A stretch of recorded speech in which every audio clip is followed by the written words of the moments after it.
Phosphorylation की तरफ। और जैसा कि मैंने बताया था कि साइक्लिक का मतलब यह होगा कि यहां पर इलेक्ट्रॉन्स रिसाइकल होंगे। अब ये रिसाइकलिंग की जरूरत क्यों पड़ती है, सबसे पहले आपने इसको समझना है। कॉमनली प्लांट्स के अंदर नॉन साइक्लिक फोटोफॉस्फोराइलेशन होती है, लेकिन कभी कभार वो साइक्लिक फोटोफॉस्फोराइलेशन को भी शो करते हैं।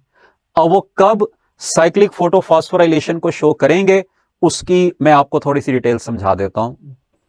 अगर प्लांट के पास एटीपी कम हो जाए एज कंपेयर टू NADPH, यानी if there is low level of ATP and higher level of NADPH, तो ये स्विच करवा देगा नॉन साइक्लिक को साइक्लिक की तरफ, यानी नॉन साइक्लिक को रोक देगा और साइक्लिक को स्टार्ट कर देगा।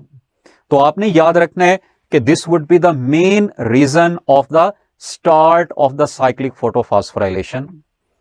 अब रिजल्ट क्या होना चाहिए इसका कि एटीपी क्योंकि कम है तो एटीपी की प्रोडक्शन को बढ़ाना है, और NADPH पहले से एक्यूमुलेट हो चुके हैं, ज्यादा हैं, इसकी प्रोडक्शन को रोकना है। तो इसलिए साइक्लिक फोटोफॉस्फोराइलेशन क्या करेगी, टेम्परेरीली NADPH की प्रोडक्शन को रोक देगी और ATP की प्रोडक्शन को कंटिन्यू रखेगी। और वो कैसे होगा वो हम यहां पर देख लेते हैं। आपने इससे पहले नॉन साइक्लिक फोटोफॉस्फोराइलेशन को पढ़ा था, अब हमारा फोकस साइक्लिक पे होगा।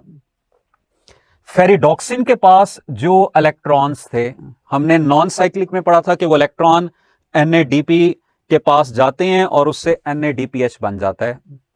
लेकिन साइक्लिक के केस में आपने याद रखना है कि ये इलेक्ट्रॉन रिसाइकल हो जाएंगे, यानी रिसाइकल होकर फेरिडॉक्सिन से वापस साइटोक्रोम कॉम्प्लेक्स के पास आ जाएंगे, NADP के प्लस के पास नहीं जाएंगे।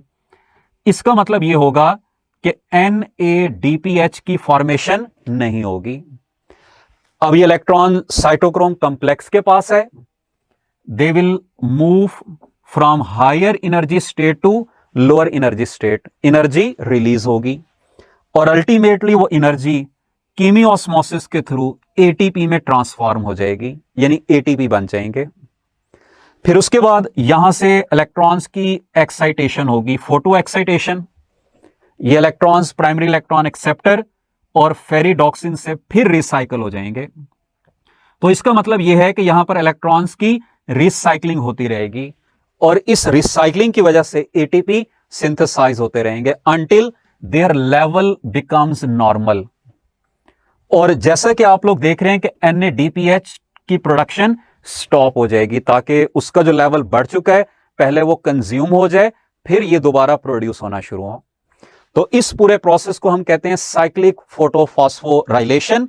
हम साथ ही इसका नॉन साइक्लिक के साथ एक कंपैरिजन भी कर लेते हैं जिस पे आपसे डिफरेंट क्वेश्चंस पूछे जा सकते हैं। तो ये आपके सामने दो फॉर्म्स आ गई, नॉन साइक्लिक और साइक्लिक फोटोफॉस्फोराइलेशन। सबसे पहला पॉइंट जो आपने याद रखना है, जो आप पढ़ चुके हैं, कि नॉन साइक्लिक के अंदर इलेक्ट्रॉन्स की रिसाइकलिंग नहीं होगी, जबकि साइक्लिक के अंदर ये इलेक्ट्रॉन्स की रिसाइकलिंग होगी। वो आपने पढ़ लिया, आपसे क्वेश्चन पूछ सकते हैं कि साइक्लिक फोटोफॉस्फोराइलेशन के दौरान इलेक्ट्रॉन्स कहां से कहां रिसाइकल होंगे, तो वो आपने यहां पे पढ़ा है कि फेरिडॉक्सिन से रिसाइकल होकर साइटोक्रोम कॉम्प्लेक्स के पास आ जाएंगे। दूसरा जो आप यहां पे डिफरेंस पढ़ेंगे वो इनकी अक्रेंस है। जैसा कि मैंने बताया है कि non cyclic is the most common process, cyclic is less common process. और साइक्लिक कब होगा ये आपने कंडीशन पढ़ ली है, जब ATP कम और NADPH ज्यादा होंगे। इनकी सिस्टम्स की तरफ अगर हम आए तो नॉन साइक्लिक के अंदर दोनों फोटो सिस्टम्स इंवॉल्व होते हैं, यानी फोटो सिस्टम 2 और फोटो सिस्टम 1।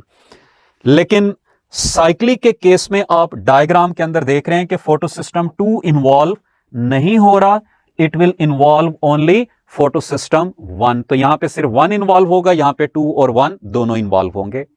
अब इसी वजह से जब हम इनका पाथवे देखेंगे तो नॉन साइक्लिक का पाथवे होगा लॉन्ग। क्यों? क्योंकि ये दोनों फोटो सिस्टम्स को इन्वॉल्व कर रहा है, जबकि साइक्लिक का पाथवे होगा शॉर्ट। क्यों? क्योंकि ये सिर्फ फोटो सिस्टम 1 को इन्वॉल्व कर रहा है। उसके बाद आपने प्रोडक्ट्स याद रखनी है। नॉन साइक्लिक में आपने पढ़ा था कि 3 प्रोडक्ट्स बनती हैं, ATP, NADPH2 और ऑक्सीजन, जबकि साइक्लिक के अंदर सिर्फ एक प्रोडक्ट बन रही है यानी ATP। आपने देखा है कि NADPH प्रोड्यूस नहीं हो रहा, और क्योंकि इलेक्ट्रॉन्स रिसाइकल हो रहे हैं तो वाटर भी ब्रेक नहीं होगा, इसलिए ऑक्सीजन प्रोड्यूस नहीं होगी। और अगला डिफरेंस भी आपने इसी से रिलेटेड याद रखना है कि यहां पर क्योंकि ऑक्सीजन प्रोड्यूस होती है और इलेक्ट्रॉन्स बार बार रिक्वायर्ड होते हैं, तो दिस यूजेस वाटर, हर दफा यहां पे वाटर ब्रेक होगा। लेकिन यहां पर क्योंकि इलेक्ट्रॉन्स रिसाइकल हो रहे हैं, ऑक्सीजन रिलीज नहीं हो रही, तो इसका मतलब यह है कि यहां पर वाटर की ब्रेकडाउन नहीं होगी। So this was all about today's lecture. Next lecture के अंदर हम कीमियोस्मोसिस को और डार्क रिएक्शंस को पढ़ेंगे।